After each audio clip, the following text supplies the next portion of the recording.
To receive your spiritual trust, to receive your realities means you were a person of faith and you were seeking a path of realities. So when you die of a calamity in belief, not if you die a calamity in disbelief, that's called azab.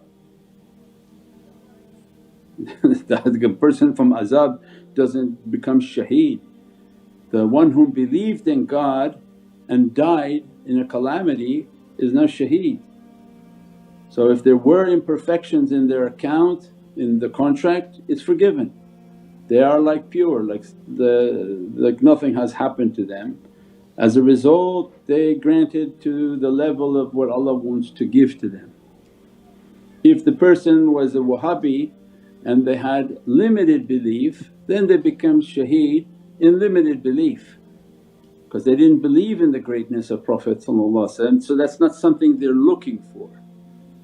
That's why he said when people of let's say Islam and they followed a imam in which everything was haram, everything was forbidden and they die next day. Why would the ocean of knowledge open for the person whom didn't believe that? Allah grants to the belief of people. So when you have a beautiful belief, seek knowledge all the way to Chin, Allah will expand that knowledge. But when you say, no, none of it is right, none of it is true, everything is forbidden, then your belief became a dark closet. Allah will say, here's your dark closet. You didn't want anybody? No. You didn't want any relatives? No, haram. You didn't want the intercession of the Prophet? No, it's haram. I didn't want this, I didn't want that. Now your belief will be its own azab because you came to the grave with the deeds of your own hand.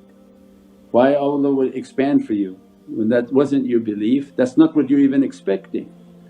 That's why seeking knowledge, it breaks down the barriers, opening your heart, opening your understanding so that you can receive from whatever Allah wants to dress of its infinite bounty and limitless realities.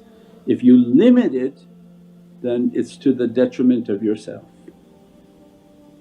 And those who did wrong, do wrong, believe wrong, then all that awaits for them is wrong. Otherwise why everyone would do horrible things and then the calamity grabs them and now they get all the rewards? Why? That wouldn't be just. So the justice is what people have done wrong, they see the wrong, and that's when we described the night before. People come and say, "Shaykh, why they have so much and they do so bad?" It's because Allah doesn't want them to have saghir. Azab as-saghir, the small punishment, He doesn't want that for them. He wants the kabir, the great punishment.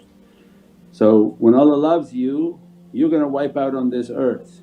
So many people came to tariqah, they wiped out, they had some sort of calamities that they got up and said, that's it, I don't want these bad things anymore. And that was this was a small punishment that Allah gave to you to save you from a great punishment. But when Allah wants to give somebody a real big punishment, they go like everything is fantastic and they enter that grave 70,000 times multiplied. Every sin and every punishment they were going to receive is now multiplied 70,000 times.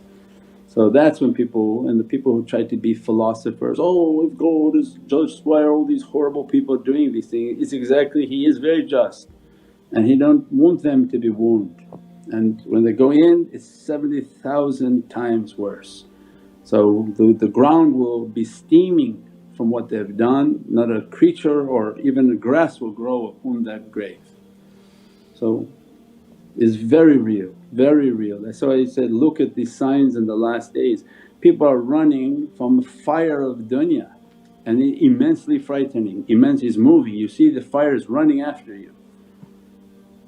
You're worried about that fire, imagine the fire of Jahannam in which it's in a box and you can't get out, there's nowhere to run, you can't get out of your bags and say, it's enough for me. So it's very real, our life is to be real, the practice is to be real, stop imitating and not believing. Look at the difficulties upon this earth. Make your home to be paradise, make your family to be paradise, make your actions to be paradise so that Allah reside within the home, the heart, the soul and the family of people inshaAllah.